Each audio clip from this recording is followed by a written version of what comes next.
All right. Hello, Charlie. Hello. How are you doing today? I'm doing good, doing better. Good. I'm really glad you're doing better. I know that the last session that we had, we really, was just trying to go over, any minor progress that you may have had, any,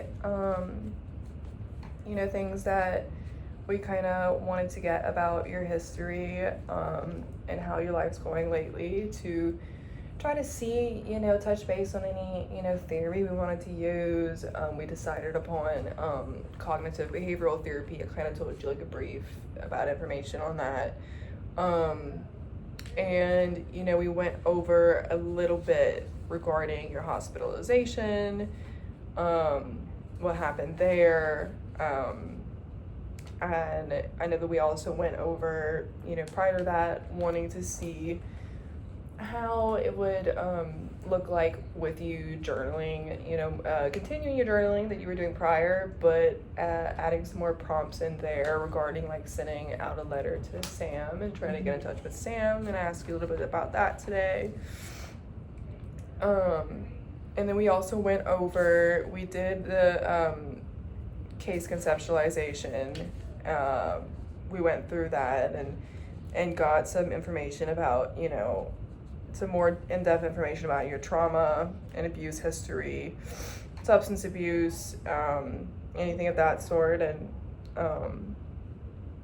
now, any precipitating events in your family history, previous counseling that you had, and with your hospitalization that happened more recently. We went over some of your strengths too, and we talked about being a wallflower, and and how it's good to be, a person that is that's who you want to be, and that's who you are, and does not inherently have to be a bad thing. And you still have your strength in being introverted, but still liking what you like, and still, being intertwined in the things that bring you joy, and being aware of that. We talked about, your self-awareness as well, and you have a really good amount of self-awareness and appreciation and empathy for your friends and the world around you, and your family especially. And we also talked about you wanting to, build like kind of a better relationship with your father in a way, and a little bit of a better one with your mom, whether or not that means that you ever tell her about what happened with your aunt, whether or not that ever happens, it does not have to, but kind of just catering to feeling more comfortable in the world around you, and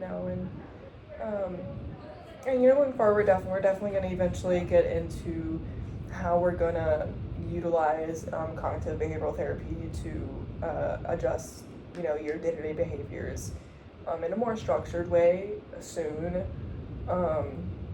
Whether we touch a little bit on that at the end of this session, or whether we do it next session, we're definitely going to get there with that. But today, I want to go more over the clinical assessment, what it says in the a little bit of what it says in the DSM-5 about, us diagnosing, and how we're diagnosing you with anxiety and PTSD, and what that all means, and what it said in the DSM-5 about all of that. Gonna kind of touch base on your presenting concerns and all of that moving forward, and I'll ask you about what's been going on. So,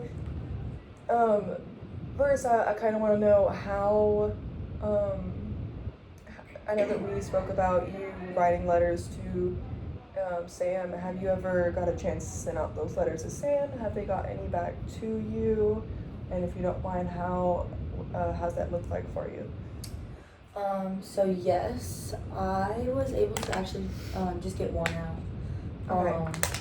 I kind of just wrote about how I've been doing, and how like I miss her, Mhm. and I told her that I hope she's doing well, in college, and I asked her like what she does, like how, like, you know, her days look to her. And then she wrote back one to me. And she just kind of told me about like how she's met some new friends and like she misses me too. So like that felt good, you know, to send that out and read her letter. Kind of made me feel like I still have that like connection with her. And she kind of told me about Patrick and how he's doing too. So yeah, it felt good. It felt good. I feel like I still have that friendship with her. So, Good. I know that's like really, really important to you. You know, it was definitely. Now, wasn't that was a really relatively big factor to, you know, felt that huge loss with the distance and them moving away to college? Wasn't that was a really big factor of how you ended up, you know, going to the hospital and everything as well? Well, good. I'm really happy that you know, you were able to reestablish that connection and rather maybe even though it's in a different light and you aren't as, you know, close in physical distance as y'all used to be, you know, and but y'all were able to still establish some sort of communication, and I think that is really good because I know that whenever they were very intertwined in your life, there was you know, that was a really happy space for you, and you definitely seem to, you know, depend a lot on having your good connections day to day. And when you feel that you have like a loss like that, and when you do have a loss like that of any sort, you went through a lot of loss.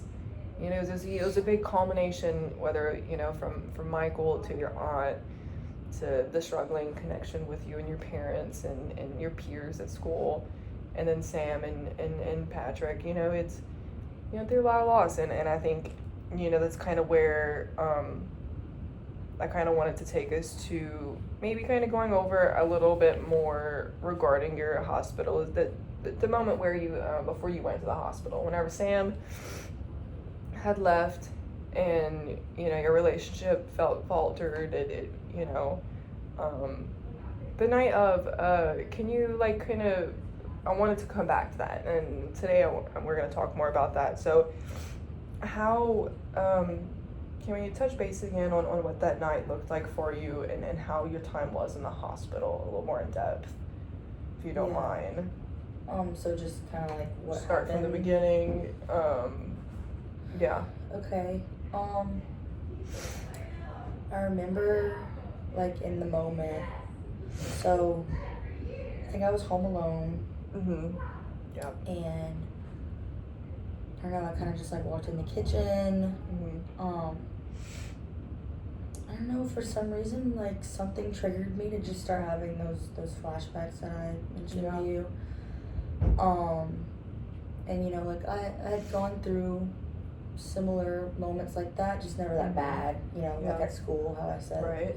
Sometimes things would trigger me to have those thoughts and bad memories. But this time, it was just really scary, a lot scarier than the other times. I started having those flashbacks, you know, memories with my aunt. Yeah. And I think that, along with like Sam, Patrick, like the distance with them, all together just created a storm basically, and it just like took over. Like I don't know, something took over me. I didn't feel like myself in the moment. And you know, I don't know if I mentioned to you, but like whenever I woke up, like my parents or in the hospital, they eventually told me that there was a knife by me in the kitchen. So I think in the moment, I just didn't even realize what I was doing really. Like I said, something took over me. Maybe, you know, I was having some bad thoughts about, or like confusion as to when to just like end it all, end the flashbacks. Just like, I guess I was just trying to figure out any way out. So yeah, I did want to tell you that part. Right. Yeah. Thank you so much. You know, that you were, you know, feeling safe enough to discuss that with me, and I'm really, really sorry that you went through that. Thank you. You know, and I think that sounds like it was a culmination of moments and feelings that you were having, and I'm really glad that, you know, you mentioned that gives me a lot more understanding of where you were in that moment. You know, because when you're having PTSD flashbacks and you're having such a heightened, triggered amount of emotions and anxiety, sometimes you can it's almost like you can like come out of your body for a moment, and it's like, you know, like I remember like we had talked about like briefly how like you could be on 10 and like you're just not here, like you need to be like, you need to find a sense of grounding, and that's where last session I know that I had mentioned, have you been able to like also since we last talked, like kind of like start practicing every now and then, like the three senses, like the, you know, like something you like if you have any anxiety attacks recently? A little bit here and Maybe there, like so. smaller ones. Okay. Definitely, like I haven't really had flashbacks, Okay. like, you know, those moments, but maybe just a Okay. little bit of anxiety, and I did try to, you know, smell things. And Yeah. Okay, good. So, I Things think you that kinda smell, worked. feel. Yeah, I did like that. Okay, good. So, you know, so it seems like, you know, the writing to Sam, getting a letter back from Sam, you know, we're now on our 4th session together, at least being able to practice grounding yourself more often with like the 3 senses, you know, one thing you smell, one thing you see, and one thing you feel. And you could also you could add one thing you hear in there as well if you want to. And grounding yourself has been seemingly good for keeping a good basis instead of like having those extreme anxiety attacks and extreme PTSD flashbacks when you never know when they're coming sometimes, you know, but being able to know that you could do that in those moments, you know, seems to be providing you some sort of security. Mm-hmm. If that makes any sense, you know? So that's really good. Now, to go back a little bit to it, the hospitalization was whenever you went there. I know you had mentioned you weren't on any medications in there. They didn't put you on any medications in there. Not that I know of. Okay. They didn't put you on any medications. And you said that you haven't been suffering with any suicidal ideations as of late. No, nothing besides, I guess, you know, when they found me with the knife. Okay, good. I just wanted to, what you said? So I don't know if that would count. Okay, yeah. Yeah, no, definitely. I'm glad. I just wanted to reestablish that you haven't been having any like major issues with any suicidal ideations or harming yourself or others. That's good. That's still really going good there. And I know you had mentioned for you were having like a little bit of issues with sleep at one point, and you know, regarding like your traumatic situations and the things you were going through. How's your sleeping and eating habits been? The sleeping is especially a place where I can practice, you know, the breathing and and, you know, seeing, or what's the word I look for? The seeing, the feeling, the hearing, or that definitely helps with, you know, falling asleep a little bit better. Right. Trying to go to sleep is definitely moments where I can get in my head and have like those racing thoughts. What was the other part of the question? Sorry. You know, yeah, I just wanted to know how your sleeping and your eating has been. We haven't talked much about like your eating or anything. I just kind of wanted to make sure like that's been okay. Like, are you taking care of like your health day to day? Yeah, I would say you know, just still eating like things I like. Okay, good. So it doesn't seem that any of your, you know, your anxiety is really affecting much other than your, you know, every now and then your sleep, you know, how you behave around school, you know, how you feel at school. So when you do have those moments alone with yourself at home, you know, you garner more, there's more safety there, there's more comfort, there's more peace with, you know, yourself and everything. So that's good. So you do have spaces to go to that you feel safe and comfortable and less anxious throughout the day. So at school, so you say you know, that you've still been having like a little bit of anxiety here and there, but not nearly as much before. You'd say that's mostly at school right now? Yeah, Or- I think at home it's more chill, just because school has those, comments people make or Mhm. something that can trigger me or like get overstimulated maybe Mhm. in the moment. Okay. Now, I know that there's, you know, the people that, you know, at school that kind of give you more anxiety and things like that. Now, you know, you had like briefly mentioned kind of trying to talk and like read and hang out with the group that Patrick and Sam used to know. Have you been able to, you know, spend any time with them in the library or conversate with them in class or the hallways as of lately? Yeah, I guess like every now and then at school, like in the hallways, or it's just like small moments, like they'll like tell me what's up or something like that. But I Okay. haven't really like actually hung out with them. Okay, I gotcha. Well, you know, maybe next time you see it, like, say, hey, what's up? Like, hey, do they have any parties going on? Or anything? Yeah, true. Like, yeah, that's good. Well, I'm glad that, you know, you're still making, you know, whether it be small talk or conversation here and there. Have you still been like reading and I love reading. It's definitely a place where I can like escape my reality, I guess. yeah, Kinda most just chill. do you like reading like fiction, nonfiction, self-help books, poetry? I definitely like fiction a lot. Mm-hmm. My English teacher got me into some books, but maybe I should try to do some like self-help type of books or something like that. Yeah, most definitely. They have I'm not sure what you know bookstores you go to and everything, but Barnes and Noble actually has like a really good self-help section, and they'll have, you know, like the really popular ones up top, and then they'll have just ever something you ever want to get into or find yourself there. Good to know. You know, you can ask your mom to bring you to the bookstore or bring you to the library after school and check any of that out. Now that we know kind of, you know, more of what your hospitalization looked like, things are progressing in your day-to-day life a bit, you know, I kind of wanted to go over back to your PTSD and anxiety diagnosis and trying to garner and establish a better understanding of why I'm diagnosing you with these situations today. We've talked a lot about what those moments look like for you, you know, and we've talked a lot more about what we want to do and establish in your day-to-day life, and moving forward in the future to help garner your relationships with these diagnoses that you do have. I really struggle with the word diagnosis and diagnosis. I think I say I would that be the wrong same. So I know we talked about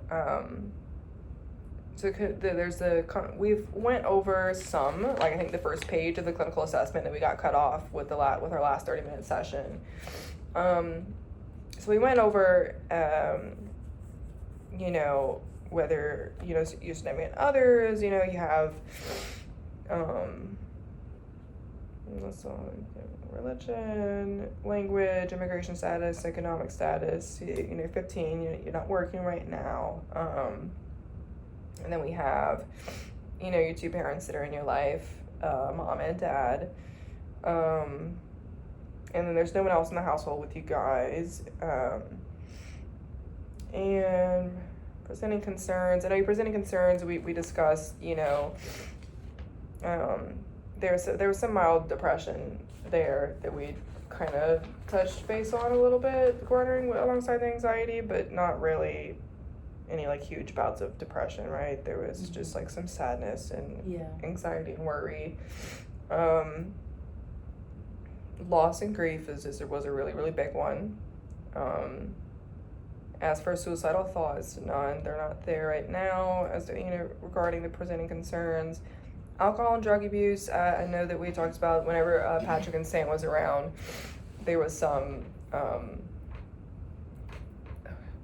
of that, but it wasn't per se anything that's like impacting you outside of the parties you are going to. Yeah, no, just Just when I party. Okay, just when you party, a little bit of marijuana and a little bit of alcohol, but it doesn't affect your life or negatively impact you outside of that. Now, eating problems and disorders, no. Unemployed right now.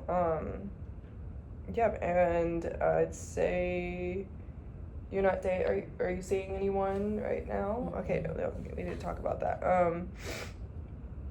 All right, good. Yeah, and major life changes, you've had a lot lately. And I went over that at the beginning of the video. Sexuality, intimacy concerns, you are 15, so I'd say as far as that goes, that was, as you're not in a relationship right now, that would have been your sexual abuse with your aunt. And so now getting back to it. For the contextual factors that we went over in making the diagnosis, you know, you're 15, male, white Caucasian, and there's no immigration status. As for sexual gender orientation, are you straight, bisexual? What's your sexual gender orientation? Honestly, I haven't really thought much into that. I would say I'm just straight. Okay. Yeah. Gotcha. Cognitive ability. All right. So as for the impact, describing the impact of identified factors of the diagnosis and assessment process, I'd say, so the DSM-5, we kind of went over what was happening there. So the anxiety disorder, so with the DSM-5, you know,